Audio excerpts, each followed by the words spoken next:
السلام عليكم، أهلا ومرحبا أبناء طلاب الأول الإعدادي وفيديو جديد.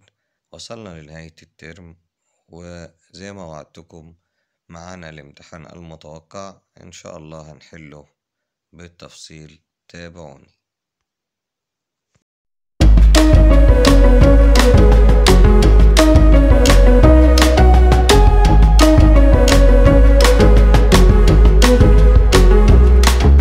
As you see, the first question, السؤال الأول اللي هو listening. Listen and choose the correct answer from A, B, C or D. بنبه تاني أثناء الليسننج التيتشر بيدخل الكلاس أو بيقول الليسننج، أنت بتبص على الإجابات، مش بالضرورة إن تكون الإجابة بتاع أول واحدة هو اللي هيقولها. ما بننتظرش إن هو يخلص وبعد كده بنجاوب. بتختار على ورقة الأسئلة الإجابات بتاعتك وبعد كده بنكتبها في كراسة الإجابة. لو أنا قلت listen to me carefully، هنتمرن على listening. أنا بقول فاطمة traveled to Paris. She enjoyed the food there. It was delicious. Paris is famous for the Eiffel Tower. فاطمة buy a souvenir for عزة. طيب المفروض الإجابات بتاعتنا دلوقتي أكيد كلنا سمعنا باريس، وسمعنا delicious اللي هي لذيذ، وإيفل تاور اللي هو برج إيفل، وسوفونير اللي هي هدية تذكارية. وصلنا للسؤال اللي انتوا بتحبوه دايما، الناس بتشتكي من الديالوج وهو من أجمل وأسهل الأسئلة. بنقرأ الديالوج كلها كاملة. بنبه تاني، ممكن الإجابة تكون من جملة موجودة تحت. أولى إعدادي الجديد في الديالوج إن نكتب إجابة كاملة، بمعنى أنا جايب ديالوج بقول رنا and Maya are talking about food. رنا what is your favorite food؟ ما نكتبش كشري أو نكتب أي أكلة، لا، هنحاول نكتب إجابة كاملة زي ما اتفقنا. My favorite food is كشري. طيب يا مستر أنت جبت كشري ليه؟ ما كان ممكن نكتب فيش، ميت، باستا، ملوخية، بس anything. لو نزلنا كده وبنقرأ الديالوج زي ما اتفقنا، fantastic rice tomatoes and pasta. yes كشري is very delicious. يبقى الكلام المكونات، من خلال المكونات رايس وتوماتوز وباستا عرفنا ان هو كشري، ومن الإجابة بتاعت السؤال اللي هو بيقول yes كشري is very delicious يبقى احنا كده فعلا بنتكلم صح. What's your favorite food؟ Number 1 My favorite food is كشري. Fantastic، رائع. هنا قالت رايس توماتوز and باستا. المفروض السؤال هيكون ما مكوناته. What are the ingredients؟ المكونات. طيب مش عارفين نكتب ingredients، ممكن نقول recipe اللي هي الوصفة. هنا بنختار الأسهل، يعني ما تكتبش الكلمة اللي ما انتش حافظها عشان السبيلنج. بعد كده سؤال بيس yes or no، ما بعد yes هو اللي ممكن يبقى فوق. يعني ممكن نقول yes كشري is very delicious. is كشري very delicious. is كشري very delicious. طيب ممكن حد يسأل سؤال تاني برضو بمعنى هل do you like كشري؟ do you like كشري؟ هل تحب الكشري؟ you understand؟ فاهمين يا شباب؟ يبقى ممكن نحتمل إجابتين والاتنين صح. والأسلم أو يعني بدل ما نخطأ نكتب ما بعد يس، نعمله مقص. الفكرة بتاع زمان بنعمل مقص، يعني ما أقول yes I can you yes كشري is كشري. what else do you like؟ what else do you like؟ وماذا أيضا تحب؟ any food any meal، أي وجبة، أي حاجة بناكل. I like pizza. I like البيتزا اللي هي طبعا البيتزا. What about you؟ وانت؟ Me too I like pizza. I like fish. هنا acceptable answer، أي إجابة بس تكون مقبولة بصح بخصوص المأكولات. wonderful، رائع.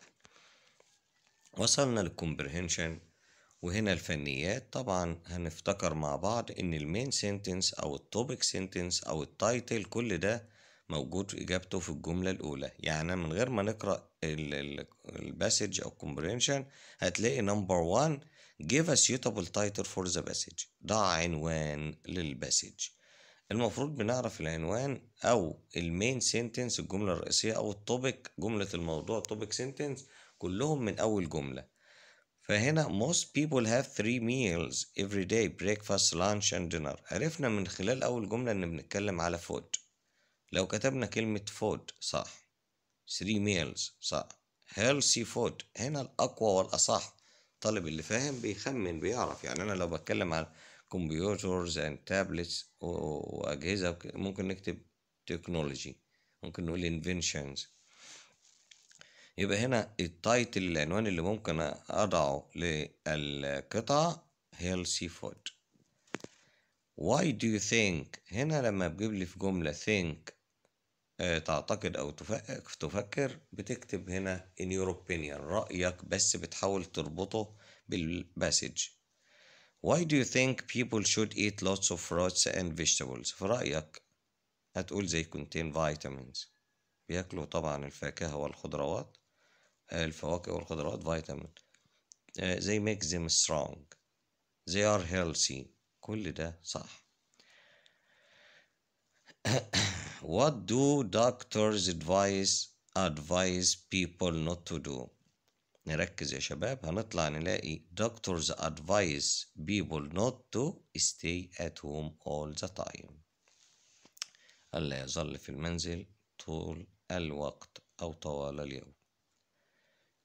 الباسج الجزء الثاني من الباسج هنكمل. choose the correct answer from A, B, C or D. The underlined word them refers to. لو رجعنا للباسج هنلاقي بنجيب الإجابة أما يجيب لي pronoun أو ضمير من الجملة اللي قبلها. يبقى أنا فهمتك التايتل العنوان من أول جملة.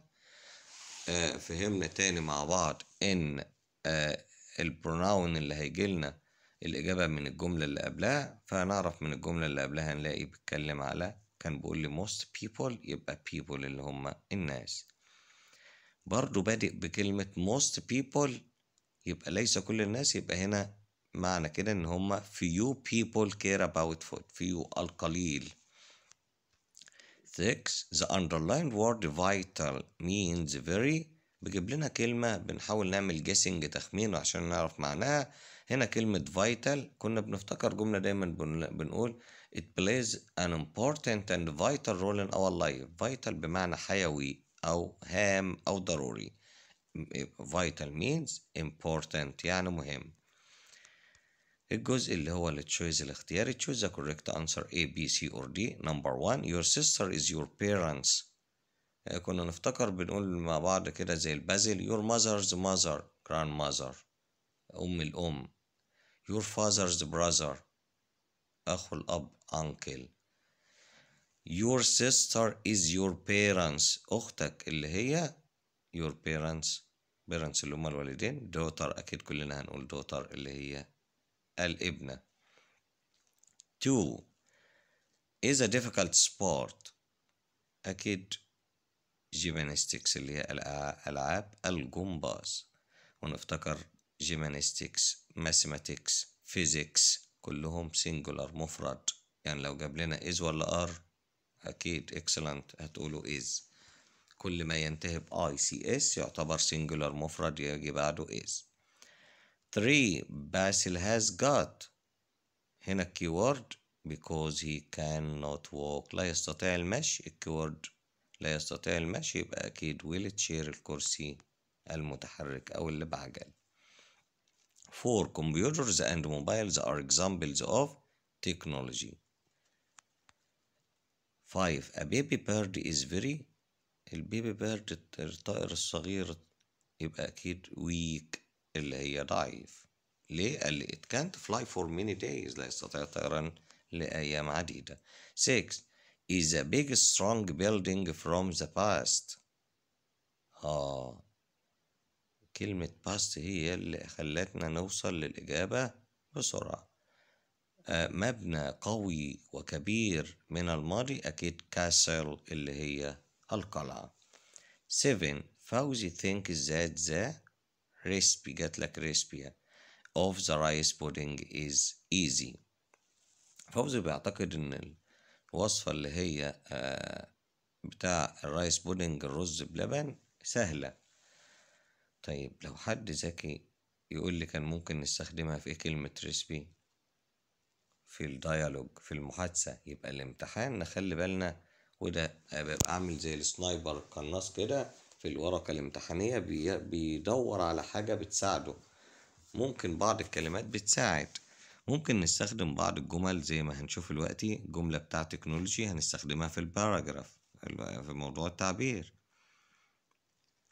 8. clap for the football players. زي football players نقول عليهم أكيد لاعبي كرة القدم زي played very well. 9. أميرة never does her homework after dinner. never does. 10. فوزي and حمدي الاتنين جمع بلورال جمع، يبقى الفعل الجمع يجي بعده infinitive مصدر في البريزنت سيمبل في المضارع البسيط. فوزي and حمدي love painting بيحبوا الرسم. وصلنا لسؤال الجرامر. 5. read and correct the underlined words. he arrived هو وصل. هنحدد arrived بيجي معاه in وات. طيب مدينة أو دولة أو مكان كبير يبقى arrived in Uganda last week. arrived in. طيب لو كان station محطة hospital school أكيد arrived at. 2. they don't travel by car they walked. هنا الفعل التاني تصريف بيتكلم في الماضي يبقى أكيد هنا they didn't travel by car. 3. هاني should eat snacks in the classroom. shouldn't ممنوع ناكل طبعا وجبات في الفصل، يجب ألا اللي هي shouldn't. 4. what is your sister look like. what does your sister look like يعني وصف لنا أختك. وصلنا write a paragraph of 80 words on technology. نكتب عن تكنولوجي. فكروا معايا كده يا شباب ممكن نكتب ايه عن التكنولوجي. انت بتجهز الافكار بتاعتك، بنعتبر ان هو موضوع تعبير بالعربي. بنكتب introduction او مقدمة اللي هي topic sentence. البعض المدرسين بيديلك باراجراف ممكن يتكتب في كل حاجة. انا بقول لك اتعلم how to write a paragraph. بنكتب التايتل او العنوان في وسط السطر اللي هو تكنولوجي وبادئ بكابيتال لتر، افتكر انها تكتبه كابيتال. بنسيب مسافة اللي هي في قد حوالي كلمة. بنبدأ نكتب. ممكن تستعين بانترودكشن بوك مقدمة اللي كنا يعني دايما بنرددها there is no doubt بالذات. وبنكتب اسم الموضوع اللي هو technology is a great topic or an important topic to write about.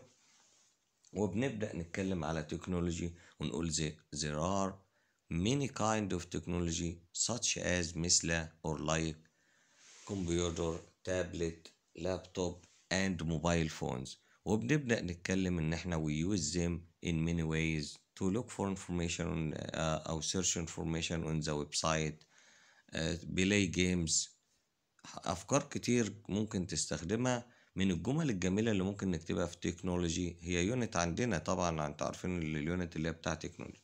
ممكن نقول it makes the world a small village. جعلت العالم قرية صغيرة. it helps us to communicate with other people. we can text message before you blink your eyes. طبعا انا بقول الجمل البعض بيسمعها بيبقى عارفها والبعض بيعتقد ان هي صعبة جدا. لا، انت ممكن تكتب جمل برضو simple. it's important. it's وصفة. it's good for us. I like it. جمل simple. المهم ان احنا بنحافظ على البنكشويت علامات الترقيم. بتبدأ تكتب الجملة بكابيتال ليتر وفول ستوب. في الآخر ممكن نقول I hope I have covered all main ideas of this topic. طبعا أنا بقول إن دي أسئلة متوقعة في الامتحان. الامتحان بيجي لأكتر من محافظة. يعني لو احنا قلنا البعض بيبقى محافظة دمياط مثلا بتوفق ان بعض المدارس بيجي لها الامتحان مش موحد على مستوى الجمهورية، بس جميع الافكار هتقابلك ان شاء الله. الجرامر، كل افكار الجرامر، كل الكلمات، الباراجراف، كل حاجة ان شاء الله في المتناول. بيست ريجاردز، جود luck. لا تنسوا الاعجاب بالفيديو والاشتراك في القناة.